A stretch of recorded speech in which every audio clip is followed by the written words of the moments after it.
Pardon my curiosity, but you don't appear to be one of Elrond's people. No, I am one of the woodland folk of Mirkwood. My name is Legolas Greenleaf, the son of Thranduil, king of the Woodland Realm. But I too am curious. You don't appear to be one of the Men of Dale, nor one of the Beornings. I'm Eredan, one of the Rangers of the North, the Dunedain. Ah, one of those who follow Aragorn, son of Arathorn. Tell me about Mirkwood. Mirkwood is the greatest woodland in all of Middle-earth. It was called Greenwood the Great, before the shadow of Sauron fell over it. In ages past, it was a place of great beauty. But now, it is filled with darkness and dread, save only in the north where my father's realm is maintained.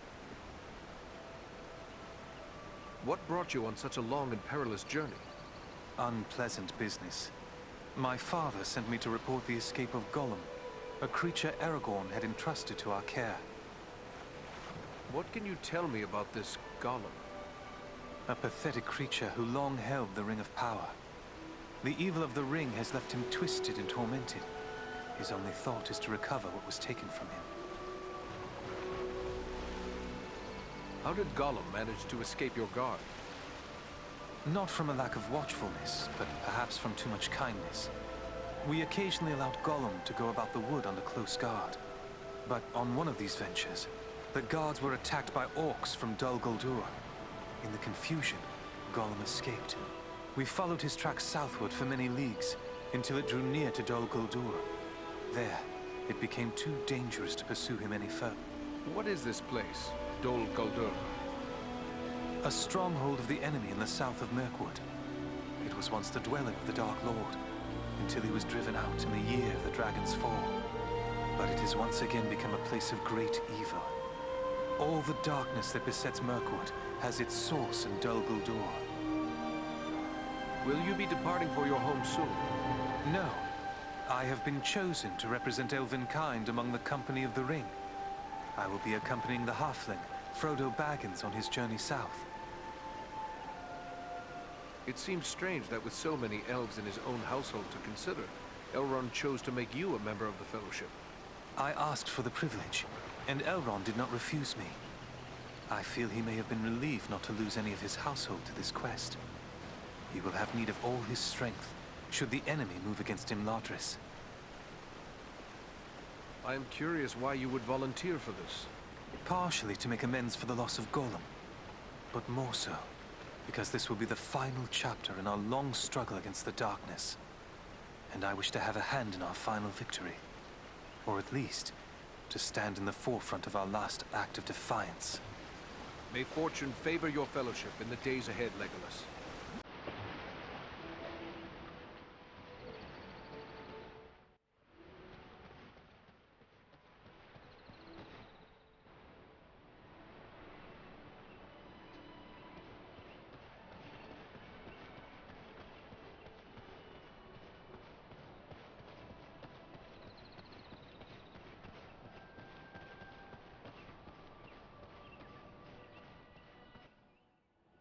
Greetings to you, Eredan. I am pleased to welcome you to my home. I had heard your name spoken with praise by Aragorn even before these recent events. You have more than proven the value of his judgment. The Dunedain are often our guests here in Imladris, but I would be pleased if you would consider this house as your home whenever you may have need of it. But I gather you are here for more than an exchange of pleasantries. Do you have questions for me? I found this scroll at Fornost. I thought it best to bring it to your attention. A wise decision. This is writ in the black speech of Mordor, a language I will not utter here. It is intended to instruct the reader in the use of dark sorceries.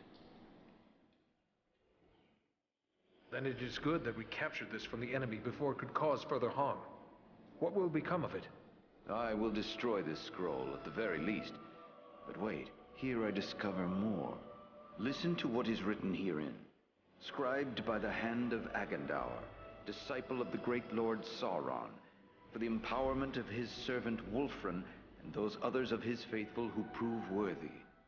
I will speak no more of these blasphemies, but it does say that this scroll is one of 7 such works. So 6 more remain. Perhaps we can capture them as well. That would be a great service to our cause. Should you recover them all, bring them to me, and I will ensure they are destroyed. I will be certain to do so. In the meantime, please accept this in appreciation for bringing this matter to my attention. Perhaps it will be of service to you in your travels. There is something else. I found this tome hidden amid the ruins at Fornost. It appears to be quite old.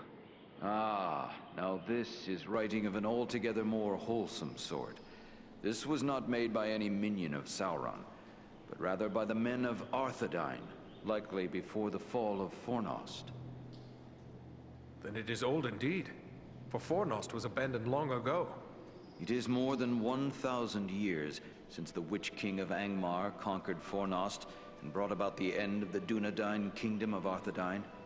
What a grim day it was. Yet the line of kings has remained unbroken. This much I know well. It is true Isildur's line has remained unbroken, but without a kingdom to rule, they have not claimed the title of king and have been known simply as chieftains of the Dunedain.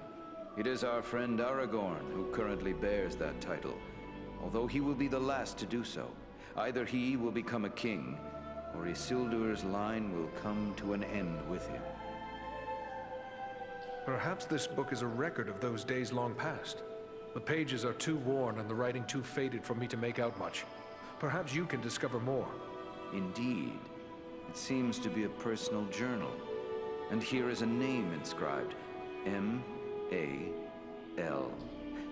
Why, this appears to be a work of Malbeth, the seer of Arthedain. Malbeth? The name seems somewhat familiar. Many of the Dunedain race are gifted with foresight, but none more than Malbeth. He predicted the final destruction of the kingdom of Arthedain, which befell exactly as he had foretold. I will examine this work carefully. Who knows what other visions are here recorded? It may be that we will find something of value to us in this time of trouble. You did well in bringing this to me. Take this in way of thanks. Is there anything more you can tell me about this mission to the Etenmoors? Only that the Etenmoors are a dangerous place at the best of times.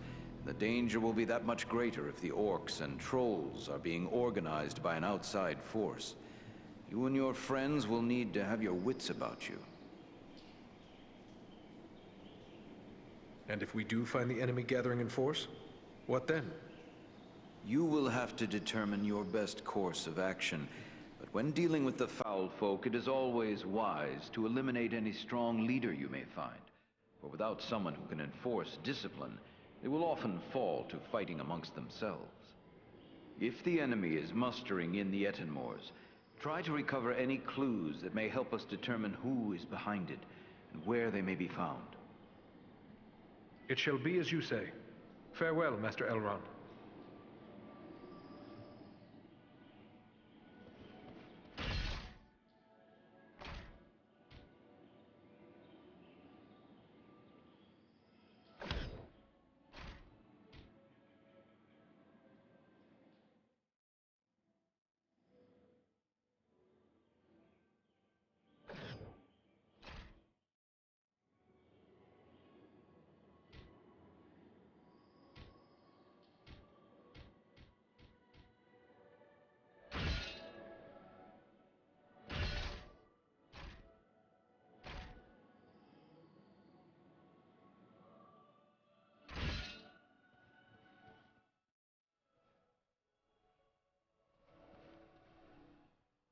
Ah, Eredan.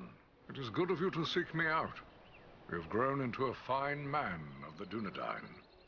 Your recent deeds of valor have proven your worth. The Dunedain kingdom of Arnor fell long ago. There's nothing left in much of the north save ruins. Why would Sauron build a force here? Sauron seeks dominion over all of Middle-earth. His desire is to order all things as he sees fit. Even were these lands empty from here to the sea, still he would seek to control them. There is power in Rivendell that could stand against him when all others fall. For a time.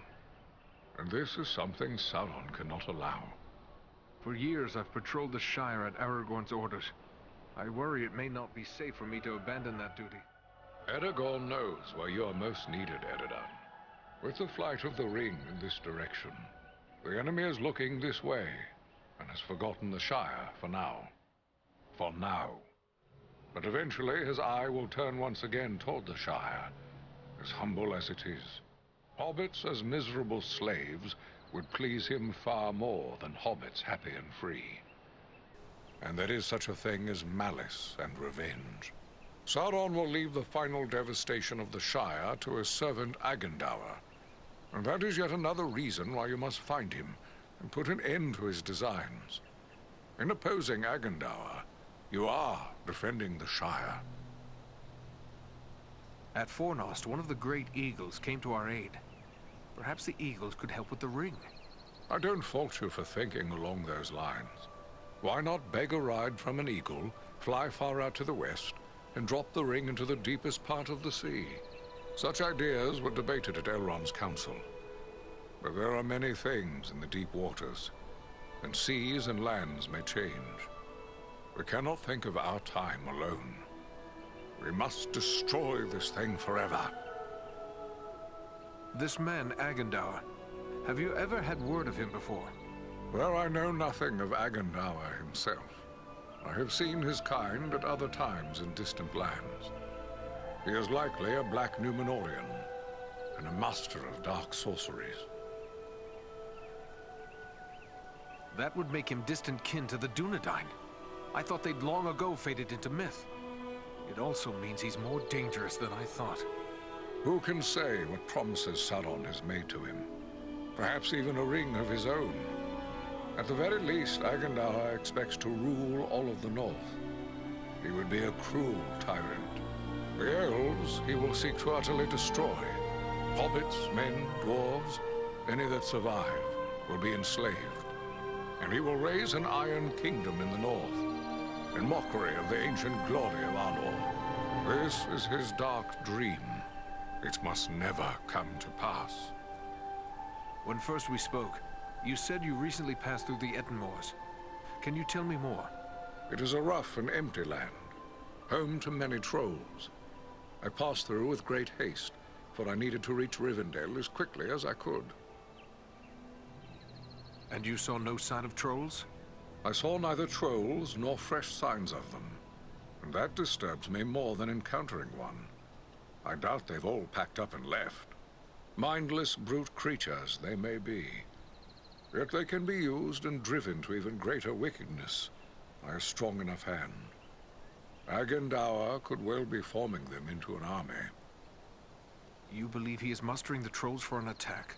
That is my fear. I would gladly be proven wrong, but my heart misgives me that somewhere in the Ettenmoors, you will find them gathering and being prepared for war. We must know. Such a force could be sent against Rivendell, perhaps in hopes of capturing the ring. Then I'll gather my friends and scout the moors. We'll learn the truth of the matter.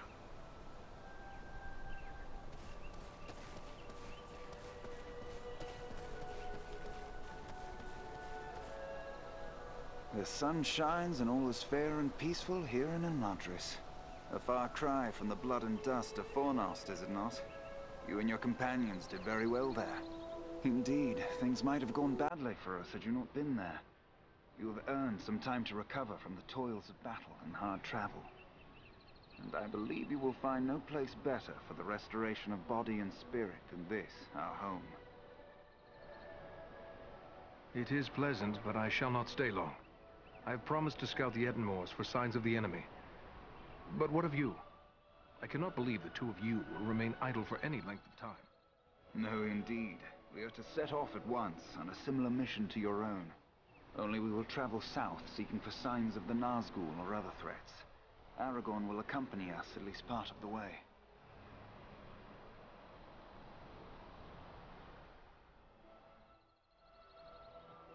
I wish you luck. Goodbye.